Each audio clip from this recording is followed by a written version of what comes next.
প্রিয় নবী সাল্লাল্লাহু আলাইহি ওয়াসাল্লাম তার বিশেষ মনোযোগ ছিল সবসময় তরুণদের প্রতি, তারুণ্যের প্রতি। তার হাদিসের যে ভান্ডার আছে সেখান থেকে আপনি দেখবেন জীবনের অন্য কোনো সময় নিয়ে, সেটা শৈশব হোক কিংবা বার্ধক্য হোক অথবা পরিণত বয়স হোক, অন্য কোনো সময় নিয়ে প্রিয় নবী সাল্লাল্লাহু আলাইহি ওয়াসাল্লাম এতগুলো কথা বলেননি যতগুলো কথা বলেছেন তারুণ্যকে ঘিরে। আপনি দেখবেন আমাদের প্রিয় নবী সাল্লাল্লাহু আলাইহি ওয়াসাল্লামের বিভিন্ন হাদিসে তিনি ইয়া মাশারাশ শাবাব, হে তরুণ সম্প্রদায় বলে আলাদাভাবে তরুণদেরকে তিনি অ্যাড্রেস করে কথা বলেছেন। আপনি দেখবেন না যে তিনি মধ্যবয়সী মানুষদেরকে আলাদা করে অ্যাড্রেস করে বলেছেন হে মধ্যবয়সী মানুষেরা, হে বৃদ্ধা নারীরা, হে বৃদ্ধ পুরুষেরা। এভাবে নবী করিম সাল্লাল্লাহু আলাইহি ওয়াসাল্লাম সাধারণত সচরাচর সম্বোধন করে কথা বলতেন না। প্রিয় নবী সাল্লাল্লাহু আলাইহি ওয়াসাল্লামের কতখানি মনোযোগ ছিল আপনাদের প্রতি, আমাদের প্রতি, বিশেষভাবে তার মনোযোগ ছিল তারুণ্যের প্রতি। এটি তার তরুণদেরকে বিশেষভাবে অ্যাড্রেস করে করে, সম্বোধন করে করে মায়াভরা কণ্ঠে বিভিন্ন নসিহা এবং দিক নির্দেশনা যে দিয়েছেন সেখান থেকে দিনের আলোর মতো পরিষ্কার। আজ আমরা দেখতে পাই কোথাও হয়তো প্রবীণদের প্রায়োরিটি, আবার কোথাও হয়তো নবীনদের প্রায়োরিটি। প্রিয় নবী সাল্লাল্লাহু আলাইহি ওয়াসাল্লাম সেই মানুষ ছিলেন যার ব্যক্তিগত জীবন থেকে নিয়ে তার সভাসদ পর্যন্ত, তার সমস্ত পর্যায়ে এমনকি রণাঙ্গনেও নবীন এবং প্রবীণদের অপূর্ব সমন্বয় তিনি সাধন করতেন। যেখানে নবীনদের প্রয়োজন সেখানে নবীনদেরকে তিনি নেতৃত্ব দিতেন, যেখানে প্রবীণদের প্রয়োজন সেখানে তিনি প্রবীণদেরকে সেই কাজে লাগাতেন। প্রিয় নবী সাল্লাল্লাহু আলাইহি ওয়াসাল্লামের তরুণদেরকে ঘিরে যে সমস্ত হাদিসগুলো তিনি বলেছেন এগুলো অনেকগুলো আপনাদের জানা থাকার কথা। তিনি তারুণ্যের গুরুত্ব দেখাতে বোঝাতে গিয়ে বলেছেন ইগতানিম খামসান ক্বাবলা খামসিন, পাঁচটি বিষয় তোমাদের জীবনে হেলায় হারিও না, পাঁচটি বিষয়কে হেলায় হারাবে না।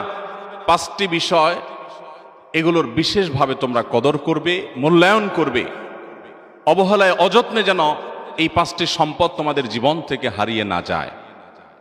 তার মধ্যে থেকে গুরুত্বের সাথে নবী সাল্লাল্লাহু আলাইহি ওয়াসাল্লাম বলেছেন শাবাবাকা ক্বাবলা হারামিক, মনে রাখবে হে তরুণ, তোমার জীবনে হায়াত যদি থাকে, বেঁচে যদি থাকো পৃথিবীতে, একটা সময় বার্ধক্য আসবে। সো বার্ধক্য আসার আগে তোমার তারুণ্যের প্রতি তুমি খেয়াল রেখো, অর্থাৎ যৌবনের উচ্ছলতায়, উন্মাদনায় তুমি যেন সেটাকে নষ্ট করে ফেলো না। যত্রতত্র তোমার তারুণ্যকে ব্যবহার করো না। মনে রাখবে এই তারুণ্য অন টাইম, জীবনে একবার আসছে আর আসবে না।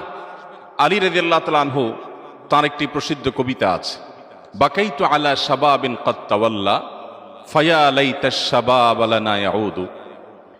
তিনি তারুণ্য হারানোর পর,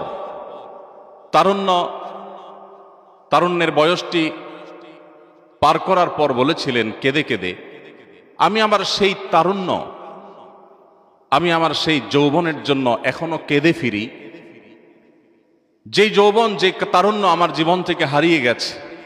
ফায়া লাইতাশ শাবাব লানা ইয়াউদু, হায় যদি আমার জীবনে আবার তারুণ্য একটু ফিরে আসতো। ফালাউ কানা শাবাবু ইউবাউ বাইআন, পৃথিবীর কোনো বাজারে যদি তারুণ্য বিক্রি হতো, পৃথিবীর কোনো মার্কেটে, কোনো শপিং মলে, কোনো কোম্পানির কাছে যদি যৌবন কেনা যেত, লা আতাইতুল মুবাইআ মা ইউরিদু, তবে বিক্রেতা যত সম্পদ, যত বিনিময়, যত মূল্যই চাক না কেন, আমি আমার সকল সহায় সম্পদ সবকিছু দিয়ে হলেও জীবনে মুহূর্তের জন্য তারুণ্যকে ক্রয় করার চেষ্টা করতাম। ওয়ালাকিন্না শাবাবা ইযা তাওয়াল্লা আলা শারাফিন ফামাতলাবুহু বাঈদু, কিন্তু আফসোসের বিষয় হলো তারুণ্য এবং যৌবন এমন একটি বিষয়, জীবনের এই সম্পদটি হারিয়ে গেলে সকল সম্পদ দিয়েও, পৃথিবীর সমস্ত অ্যাসেটের বিনিময়েও সে তারুণ্যকে মুহূর্তের জন্য আর ফিরিয়ে আনা সম্ভবপর হয় না।